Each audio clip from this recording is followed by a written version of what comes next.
बिहार में इजहार राय की आजादी पर रोक लगाने की कोशिश की जा रही है। अब सोशल मीडिया पर बगैर सोचे समझे वुज़रा या अफसरान के खिलाफ तबसरा करना महंगा पड़ सकता है। जराये के मुताबिक एडीजी की जानिब से एक खत जारी किया गया है। खत के मुताबिक ऐसे कई मामले रोशनी में आए हैं जिसमें सोशल मीडिया, हुकूमत, वुज़रा, अरकान पार्लियामेंट और अरकान असेंबली और सरकारी अफसरों के खिलाफ काबिल एतराज जबान का इस्तेमाल किया जाता है। सोशल मीडिया पर यह कानूनी तौर पर साइबर क्राइम के तहत आता है।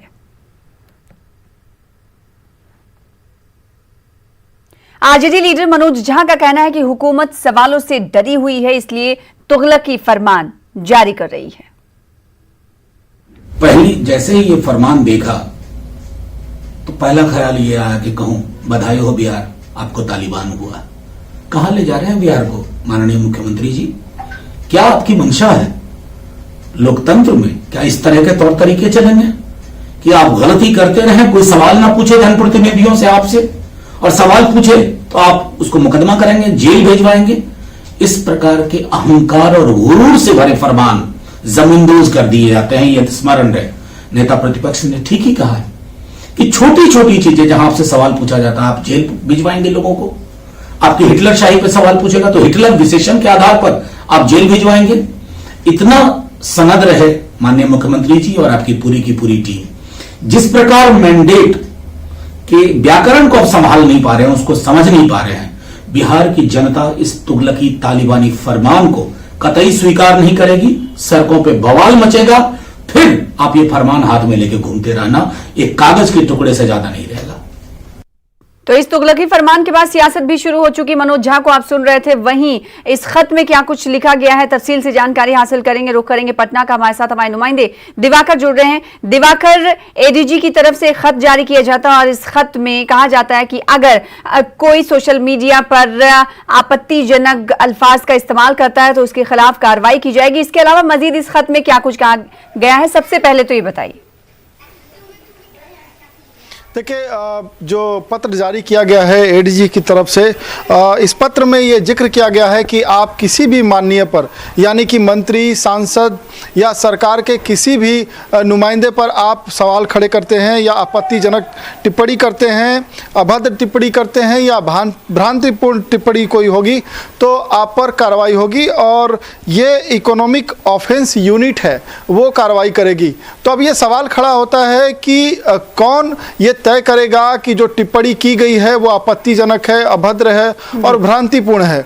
और मैं आपको बताना चाहूँगा कि हम इस दौर में हैं जहां सोशल मीडिया का सकारात्मक रोल है। कई बातें सोशल मीडिया के जरिए सरकार की मशीनरी तक पहुंचती है, सरकार के नुमाइंदों तक पहुंचती है। तो क्या ये सवाल नहीं खड़ा होता कि इस तरीके के गाइडलाइन जारी करके और उसकी आड़ में इस जो व्यवस्था है, इस गाइडलाइंस है, उसका दुरुपयोग किया जाएगा? पहले से ही जब साइबर क्राइम के लिए हमारे पास आईटी एक्ट है, क्या उसको इनेबल करके हम जो अराजक तत्व हैं उसकी गिरफ्तारी नहीं कर सकते, उस पर कार्रवाई नहीं कर सकते? क्या जो आपराधिक घटनाएं हो रही है या आपत्तिजनक जो टिप्पणियां होती है, पास्ट में इस तरह की कई घटनाएं हुई है और उस पर जब कंप्लेन दर्ज कराए गए हैं तो उनके खिलाफ कार्रवाई हुई है। तो जो एग्जिस्टिंग जो हमारी मशीनरी है या एजेंसी है, क्या उन सारे जो टिप्पणियां हैं या भ्रांतिपूर्ण टिप्पणियां हैं या आपत्तिजनक टिप्पणियां हैं उस पर कार्रवाई करने में सक्षम नहीं है कि उसे गाइडलाइंस जारी करना पड़ा?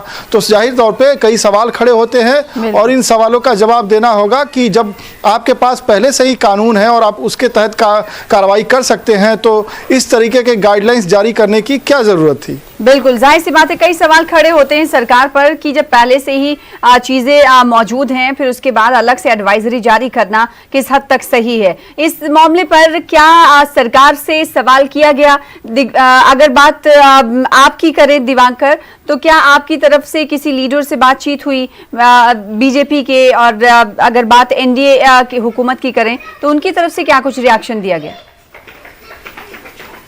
देखिए, जो सत्ताधारी दल के जो नेता हैं वो ये इस बात को लगातार कह रहे हैं कि हाल के दिनों में ये देखा गया कि काफ़ी जो है जो नॉन एलिमेंट हैं वो लगातार सोशल मीडिया पर कई आपत्तिजनक टिप्पणियां करते हैं जिसका प्रतिकूल असर पड़ता है सरकार के कामकाज पर। वहीं जो विपक्षी दल हैं, उन विपक्षी दलों का मानना है कि लगातार सरकार के कामकाज और जो आपराधिक गतिविधियां बढ़ती रही हैं, जो लगातार जो अधिकारी हैं उनके कामकाज को लेकर सवाल खड़े होते रहे हैं, उसी को देखते हुए इस तरह के गाइडलाइंस या एडवाइजरी जारी किए जा रहे हैं। तो जहां एक तरफ सत्ताधारी दल के अपने दलील हैं, सत्ताधारी पार्टियों के अपने दलील हैं, तो वहीं विपक्षी दल लगातार सरकार पर हमले कर रही है। और वहीं अगर इकोनॉमिक ऑफेंस यूनिट की बात करें, जो उसके एडीजी हैं नैयर हसनैन खान, उनका कहना है कि जो हाल के दिनों में घटनाएं हुई हैं और इन घटनाओं में बढ़ोतरी हो रही थी, तो ये ज़रूरत पड़ गई कि इकोनॉमिक ऑफेंस यूनिट इस तरह के एडवाइजरी जारी करे और सोशल मीडिया में जो नॉन एलिमेंट है उनके खिलाफ कार्रवाई हो। लेकिन वही सवाल खड़े होते हैं कि अगर आपके पास एग्जिस्टिंग जो एजेंसीज हैं जो अच्छे से काम कर रही है, पुलिसिंग है, साइबर की टीम है, तो फिर इस तरीके की एडवाइजरी जारी करने की क्या ज़रूरत पड़ी? ऐसे में आपको नहीं लगता कि इसका दुरुपयोग किया जाएगा? इसकी आड़ में जो व्यवस्था है वो लचर होगी। और पहले से ही सवाल खड़े हो रहे हैं, जब कन्विक्शन होता है तो आपराधिक जो गतिविधियां हैं वो धीरे धीरे कम होती है, अपराधियों में खौफ होता है, लेकिन कन्विक्शन रेट कम होगा तो जाहिर तौर पे इस तरह की चीज़ें बढ़ेगी। और सोशल मीडिया जो सकारात्मक रोल हमेशा अदा करती रही है, पॉजिटिव रोल अदा करती रही है, ये बात ज़रूर है कि कुछ निगेटिव चीज़ें भी आती है, लेकिन उसके लिए आपके पास कानून है, साइबर एक्ट के तहत आप जो है उन पर कार्रवाई कर सकते हैं। तो इस तरह की एडवाइजरी जारी करना समझ से परे है। बिल्कुल, और हो सकता है कि आने वाले दिनों में ये फैसला कंट्रोवर्शियल हो जाए, क्योंकि अभी से इस पर सियासत भी शुरू हो गई है और कई सवाल भी खड़े हुए हैं। सरकार को ये बताना होगा कि आखिर ऐसे वक्त में जब सोशल मीडिया का दौरा है, ऐसे वक्त में सोशल मीडिया पर आजादी राय को लेकर ये नकेल कसने की आखिर जरूरत क्यों आन पड़ी। बहुत शुक्रिया दिवाकर हमारे साथ जुड़ने के लिए। और इस बीच हमारे दरमियान फैसले भी आ चुके हैं, रद्दमल आ चुके हैं सरकार के और अपोजिशन लीडरान के, वो सुनवा देते हैं आपको। डिप्टी सीएम तारकिशोर प्रसाद ने अच्छा फैसला इसे बताया है। उन्होंने कहा कि सोशल मीडिया में कई चीजें फेक होती हैं, इनका सच्चाई से कोई मतलब नहीं होता है।